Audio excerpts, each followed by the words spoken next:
Morning, Sonny. Morning, Sonny. Morning, Hey, Sonny. guys. Just telling Jelly Donut and the guys here my favorite Ray Jennings story because they're telling me we have not yet decided. I mean, we're not seriously considering anybody else, right? What are you doing, Sonny? Just made a trade with the Seahawks. For? The number one pick.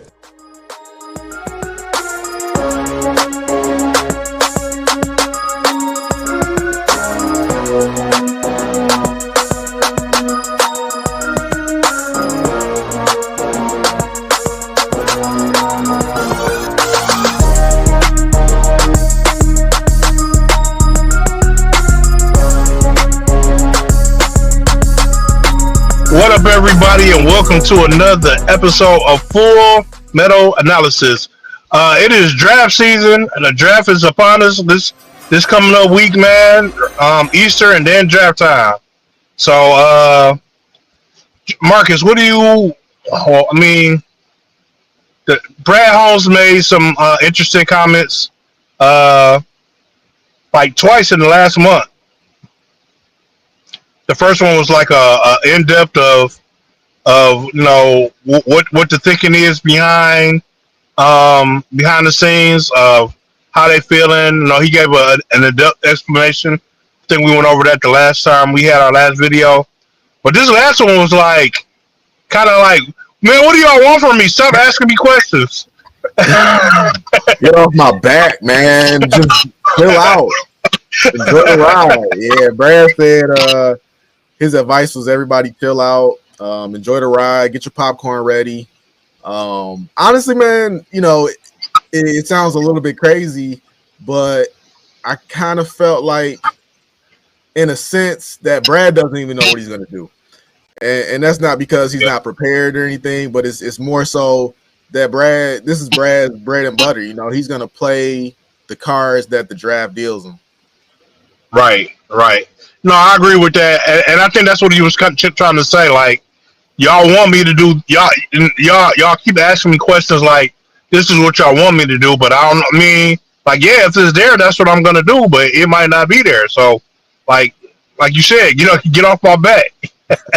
Yeah, they asking him, you know, are you gonna trade up? Are you gonna trade down? You know, position, you know, all these things, and to Brad's defense, he doesn't really have an answer for it because, again, he doesn't know how the draft's going to play out. People every year mock drafts because, you know, it's a effort in futility. Nobody really knows what's going to happen. You can only predict so much. So to ask him these questions, you know, it's good for us. You know, as fans, we enjoy it. We like it. You know, Brad clearly is getting tired of all of the coverage of it. But yeah, it's he's gonna play it by ear, and he's got a game plan going in, and of course he's got guys that he would love to get, but he can't really. Like I said, I don't even think he knows what he's gonna do until he gets there. Yeah, man. Well, speaking of that, man, the like I said, the draft is coming up next week, man, and we can get into some of the picks that we think the Lions might make. And then what we think what Brad will do, and then we can talk about what we think we would do. So before we get into the picks, let me ask you. Brad hit on it. He talked about it Brad harped on it. He said that he's not going to pick based on need. You know, he hates the idea of going into a draft and making everything based on need because at the end of the year, you know, it might be a different need. And at the end of the day, what I walked away from his press conference thinking was that he's going to go out there and he's going to do what he does, which is best player available. So let me ask you, even though he's not going to draft based on need, clearly he's not going to go out there and draft the best quarterback available. You know, obviously he's going to target he's still going to target positions. So what are three positions that you think the Lions would benefit on draft day if they focus on that group? Like I said, you already know edge is my number one, but an edge might not be there. So it would be edge number one for me. Uh, maybe a D tackle and an offensive lineman with a runner up being a wide receiver. Yeah, I'm pretty much in the same boat as you. I don't know what order you have those in, but I definitely have those three: defensive lineman, defensive tackle, probably offensive guard that maybe plays guard, maybe plays center. I was listening to the radio and somebody called in and they brought up a great point. Like, we hang our hats on our offensive line, but Frank Ragnow every year it's a battle for him to be out on that field. So how much longer does he got in the tank? Taylor Decker, we see him. He's not as good as he once was. Panay, we can hang our hat on Panay Sewell, and we're hoping Mahogany turns out to be the next guy. But yeah, man, our offensive line can definitely use some bolstering. So I think offensive lineman will be a great pick. Defensive end, obviously, that's been beaten to death. And defensive tackle, DJ Reader. See, now I got to think every time I say it now. Yeah, DJ Reader. He is got 1 year left. He might have a renaissance resurgence of a season, but I think if you could get somebody to replace him and you got him and Aleem McNeil going forward, I think that's a good combination. So yeah, with that being said, man, we can get into some of the guys that we're looking at. Okay. The first round, the first round to pick is in. Who will Brad pick, man? Who do you think? Who do you think is the best option for Brad to go for based on, what he was basically said in his last two interviews? So again, the same way that Brad can only answer these questions to the best of his ability is the same way that we can answer these questions to the best of our ability. I got this mock draft pulled up right here. If I scroll down to the Lions, and that's my favorite part is you look at these mock drafts, man, and everyone is different from the last. This one is USA Today. It's presented to you by Google AI. And according to Google AI, the Detroit Lions are taking Shavon Ravel Jr., cornerback, East Carolina. Now, if the Lions did that, man, that would hurt. that would hurt me. That would hurt me. Yeah. And I'm gonna just go ahead and say that he will be the best player available. just like all of the media coverage of the Detroit Lions. Obviously, Google AI does not watch Detroit sports either because I don't think there's any way Brad goes up there and takes, no disrespect to Shavon Ravel Jr. and his family, but I don't think there's any chance that Brad goes up there and puts that name out there. But if you ask me, go ahead. No, I was about to say I would have been more willing to accept when we looked it up and they had the safety in that spot. It's still not a position that I want, but I would be more understanding of a safety than a cornerback. Safety, yeah, I'm with you, man. It's in that particular safety is who he is. But no, you asked me who is Brad Holmes going to take. I would say that the pick is in. I would say that Brad Holmes goes out there and he takes Derek Harmon, defensive tackle out of Oregon. This guy is a he's a Michigan guy. Played at Michigan State for a minute, transferred to Oregon, had a great year at Oregon. Watching him play, man, I give him an A. I liked his interview last season, or I'm sorry, in his college career. He played 4 years. Yeah, he played 4 years of college ball, 114 tackles, 8.5 sacks, 3 forced fumbles, big body, space eater. If they took Derek Harmon, man, I wouldn't be mad at it. It's crazy that you say that because I know we were going to get into it later, man. But we were going to talk about who we will want the Lions to pick, and Derek Herman was one of my guys that I would want the Lions to pick if he was available in the first round.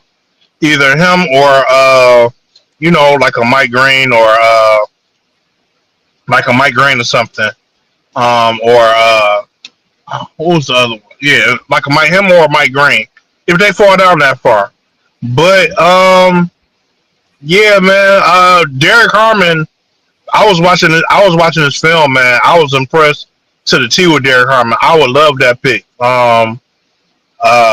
You know what I'm saying? And with them picking that in the next round, they could go get an edge. I feel like they could go grab an edge. Um, I feel like all the mock drafts that I watched though, um, Derek Harmon was picked like right before we got to our pick. So I feel like if they were gonna go get him, they may have to move up to go get him, and I'm not sure that they would do that. Not saying that they won't, but I'm just not confident in it. Um, I'm with you. I would say that this is going to be the best case scenario, and even then, I'm with you. He might, maybe if you see him at 23, 24, you might go ahead and make that leap. You got another defensive tackle in this draft, Walter Nolan out of Ole Miss. I like his tape a lot as well. That's another guy that if you wanted to, if Derek Harmon was going, but you still wanted that defensive tackle, I could see them going there. But yeah, if he wasn't available, then you might pivot to offensive lineman. But I think that they will definitely take a lineman in the first round, whether it be offensive lineman or defensive lineman. But I'm gonna go ahead and turn it around and propose to you. Who do you have the Lions taking in the first round? man, I would want them to take Derek Harmon or Mike Green, but I feel like neither one of them gonna be there, and I feel like they're gonna be able to get a solid edge in the second round. So the guy that I had them most likely taking so offensive tackle Tyler Booker. What school is he from? Alabama. Alabama. Yeah, he's Alabama. He's from Alabama. Now, I actually sent him to you the other day, and you said he had a low athletic rating, but the tape that I saw, man, he was real solid, man.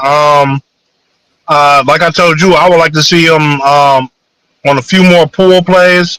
I know the Lions like to pull a lot, but the ones that I did see him go on, it was a pretty solid. And since his time playing this past year, he has lost some weight, so his athleticism may increase with he lost about 25 pounds. So I expect him to be a little bit more athletic, kind of like the same thing that Aleem McNeil did. He started off heavier when they drafted him, but in the coming years, he lost a little bit of weight, slimmed down, got into better athletic shape. And with the trainers that the Lions have, I feel like this guy could be a solid pick for the first round. Again, this is another guy. I'm with you. If the Lions took him, I would be satisfied with that pick as well.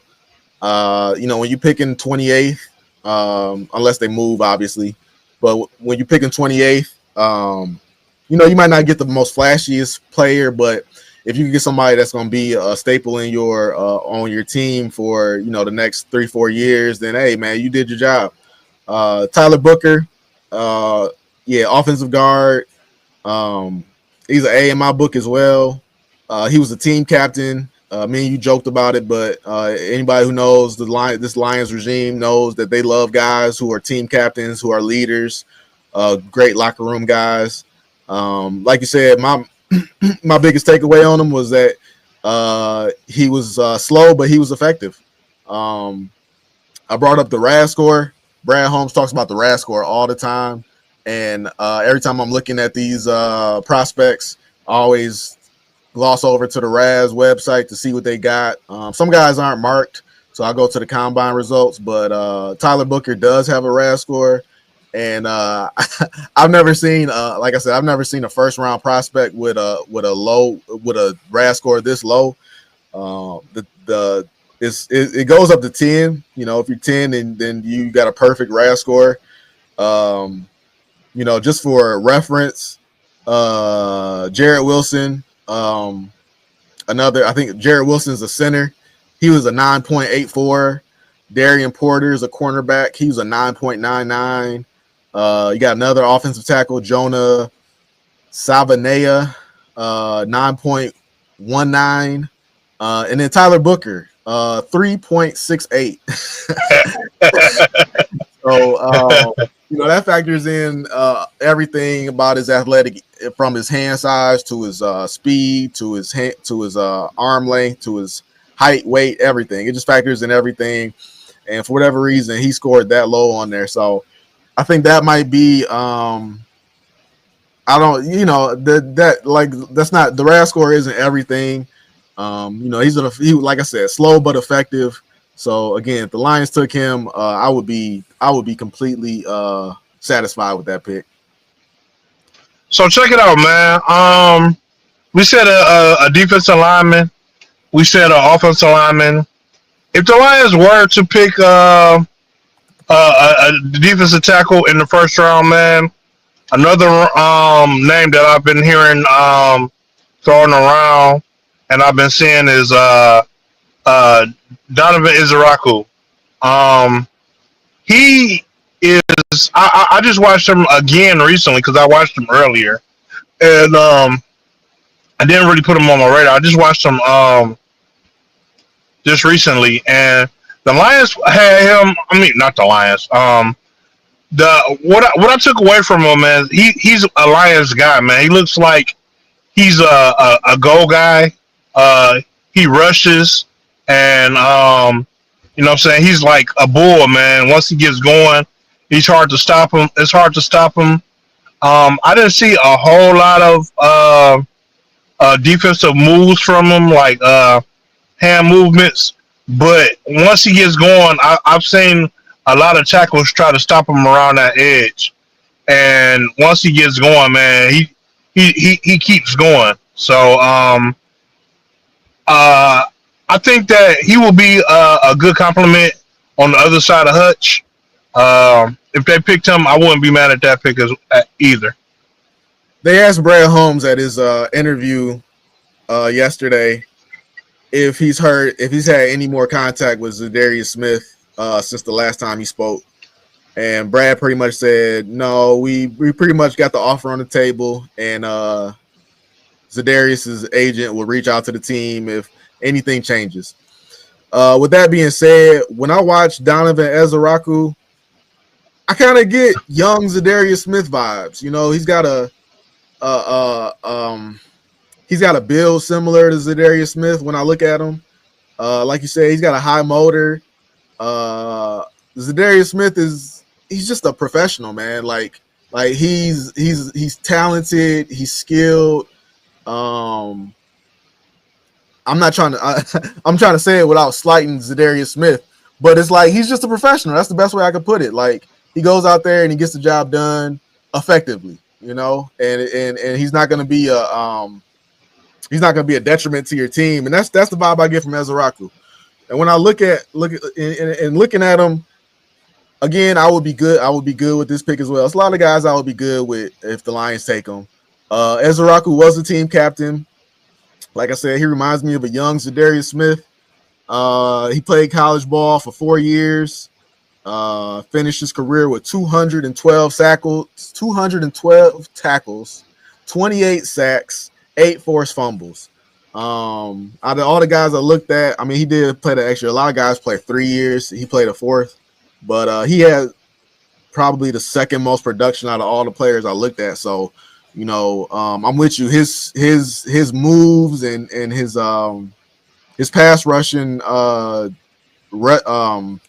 his pass rushing repertoire, it doesn't blow you away. But again, man, just like Zadarius Smith, man, he's just effective. And 28 sacks, that's a hell of a college career. He does play. Right. He does play defensive lineman, and I'm gonna transition that into who I would love to see the Detroit Lions take in that first round. In, and I would love to see the Detroit Lions taking Mike Green out of Marshall. There's not there's not a lot of defensive linemen that really separate themselves in this draft, in my opinion. There's a lot of guys that are kind of in that same boat. But man, watching Mike Green, even though he did go to he put up a lot of his production at a smaller school like Marshall. But when I watch this guy, man, like I'll take it. Hey man, like perfect example, man. Max Crosby, Eastern Michigan University. That's not a big school at all. But he's a premier pass rusher in the league right now. So you can find those diamonds in the rough. You do have the off the field allegations that still need to be resolved or are still on the table. So we don't know where those are going to go, but still, man, outside of those, hey, I can't give you a reason not to take this guy. Yeah, man. Like I said, man, I think we're on the same page because Mike Green is who I said I would want. I'm with you right there on Mike Green. He will be a dream pick. Him and Derek Harmon will be dream picks for me. Either with either one of them, I'd be static right there. That would be a win in the entire draft for me. So yeah, I'm with you. Uh, he's got a high capacity too. From day one, between him and James Pierce Jr., those are the two guys that I wanted the most with the first pick. But I got a question for you. Okay, so like we've been saying, you never know what's going to be available to you if you know what I'm saying until because we don't know who the teams above us are going to pick, and we don't know who's going to be there. So my question to you will be, let's do it by position again. If it was available, I mean, if it was an option, what what what would Brad Holmes be willing to move up for? And if you could move back and get two, if nothing is there, and he could get 2 draft picks in the second round, what would he be willing to move back for?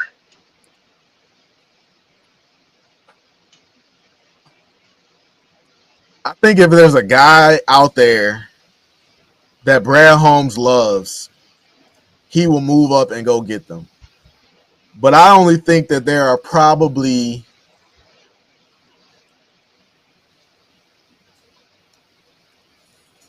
4 to 5 guys that Brad Holmes really loves in this draft where he would move up to go get.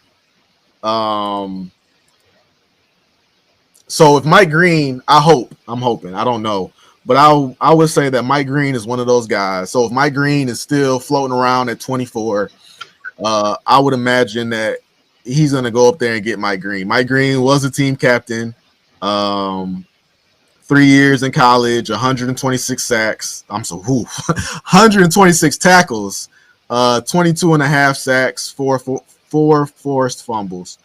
Outside of Mike Green, guys that I saw that maybe he might go up and go get, it's not a lot, man. Like I said, Walter Nolan and Derek Harmon.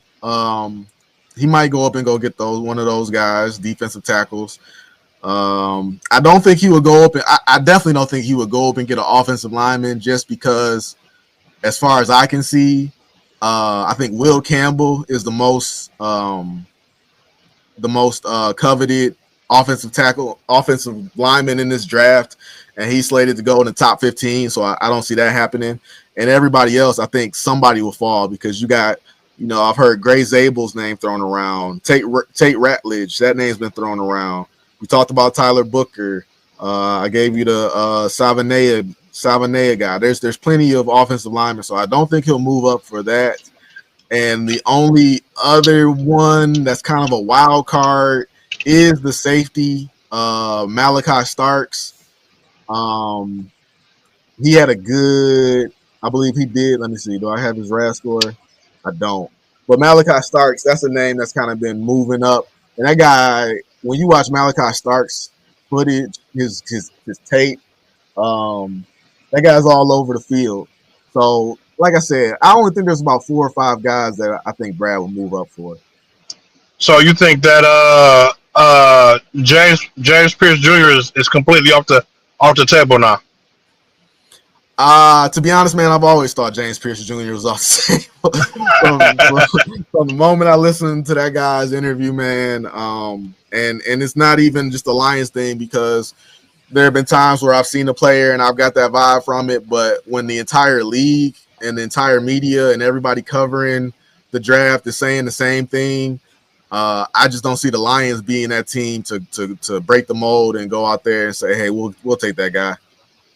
So speaking of, and I want to say something about Mike Green real quick too. Mike Green, Brad Holmes spoke on Mike Green, and they asked him about his record. Since we're speaking about character, and they asked him about his record, and what he said was, it's a lot deeper than what the media is. What is released in the media. Apparently, they have done extensive background checks on guys like these when it comes to these situations, and his words are it's way deeper than what you would think. So I'm thinking they know way more about the situation than what we do. But he didn't seem off put by what was being said about him. So I think that could be I think Mike Green could still be a real possibility.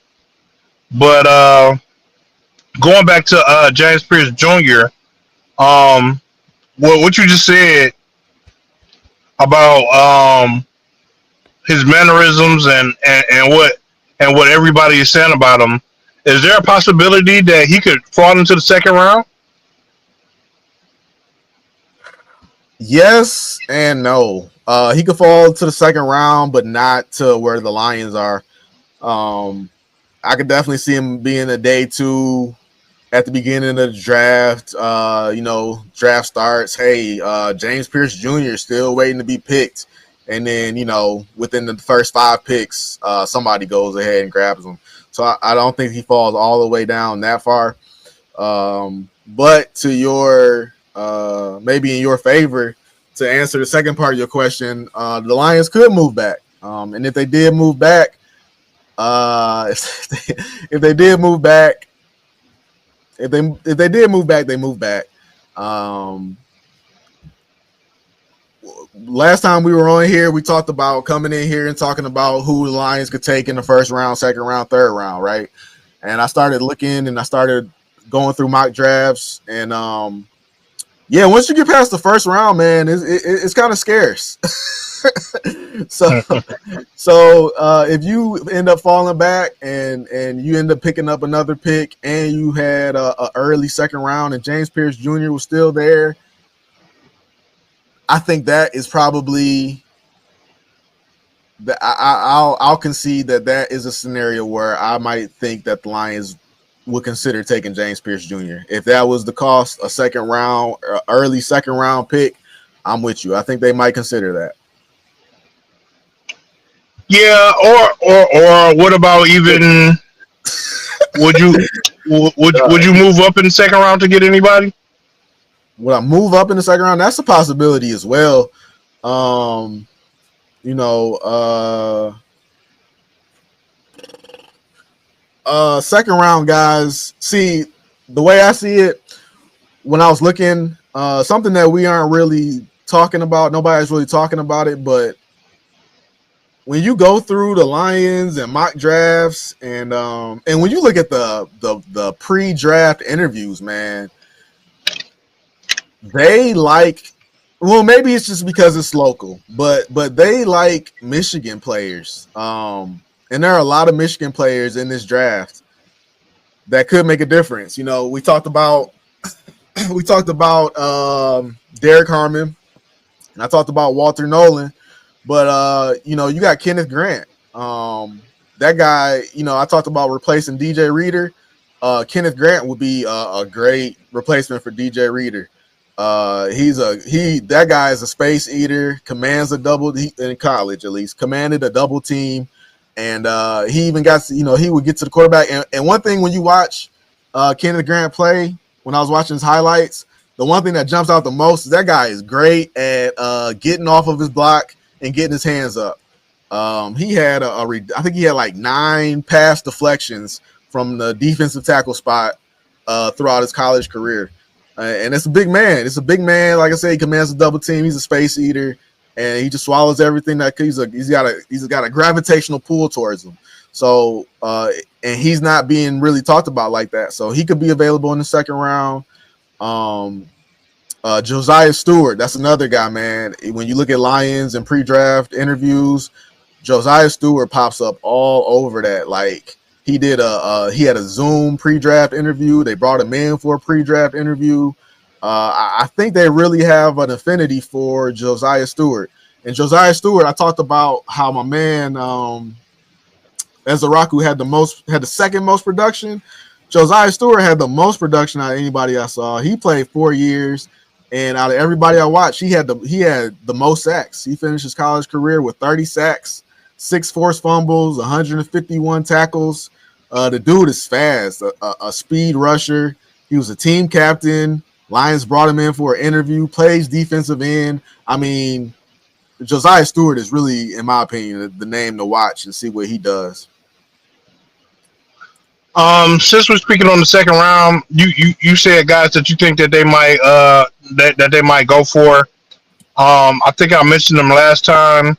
One guy that I think that the Lions might be interested in is you mentioned Ole Miss player earlier, and I like the Ole Miss defensive line, man. Princely Umamielen. I think that would be a W pick for the Lions, a great pick.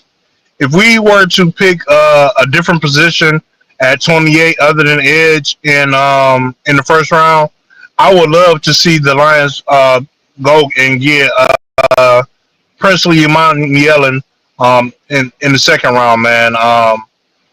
I think that he is a slept on player. I was highly impressed with his highlight film. He's a very solid player, man.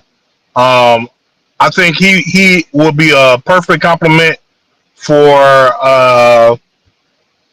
the Lions, and the only reason I think that he slipped in the rounds is because, well, in my opinion, that there's a bigger edge class this year. There's a bigger edge class this year than usual, and it's just a lot of guys that you would take that are hyped up to take before him. But Princely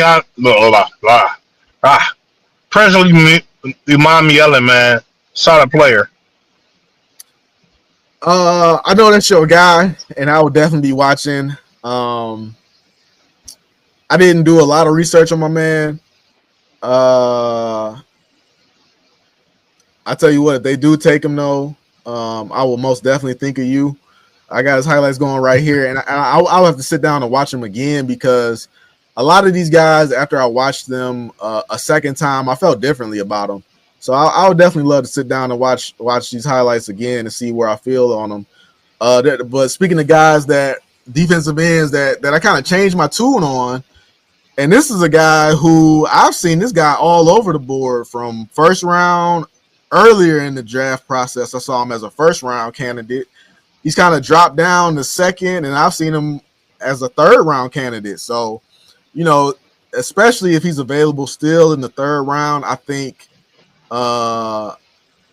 Josiah Stewart is a wild card. I don't know where he's going to go, so I think he'll be a wild card. JT Tuimalu, Ohio State defensive end, that's another wild card. But I'm gonna be honest, man. I was talking real reckless about him earlier in the process, but I went back and watched Landon Jackson, man. Landon Jackson is not getting a lot of love, and I'm not sure why, man. I like his build. When I watch him play, he's kind of built like. He's kind of built like and kind of moves like. And I'm not comparing him to. I'm comparing him physically to a Max Crosby or Aiden Hutchinson. He had production in college, played at Arkansas, and he's not really getting.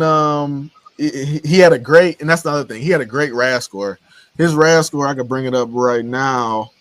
His RAS score was. Landon Jackson.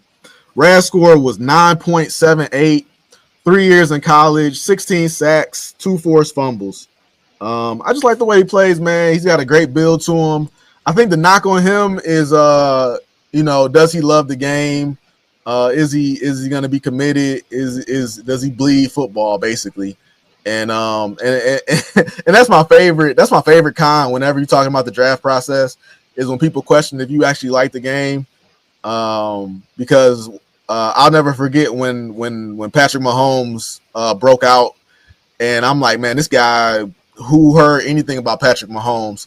And I'm like, what was the knock on this guy? And you go back and you look, and it's like, oh, I'm not really sure he loves football. So if I see a prospect that the biggest knock on him is, does he have a passion for the game? I'm like, oh yeah, nah. And he's got production to match with it. Yeah, sign me up for that. So I watched Landon's highlights earlier this year, and my thing about him was he was even in the draft when I was watching the combine, he had one of the highest athletic scores in the whole combine. But what I got from him when I watched his highlights is the same thing. It's the same way I felt about Jack Campbell when I watched Jack Campbell. I didn't hate it, you know what I'm saying? He was always in the position that he needed to be. He's got the athleticism, man. I didn't see a whole lot of moves, a whole lot of defensive moves from him. I think his athleticism is more what gets him the production that you see on the thing, more so than technique. And that was my only knock on him. He was more athleticism than it was technique. And I just wasn't so sure that, of course that's going to work on college offensive tackles. But when you get somebody that is just as athletic as you on the other side of the ball in the NFL, will you get the same production and will it carry over to the NFL? But if the Lions did pick him, I wouldn't be mad at it, but I would have to see the transition into the NFL. Detroit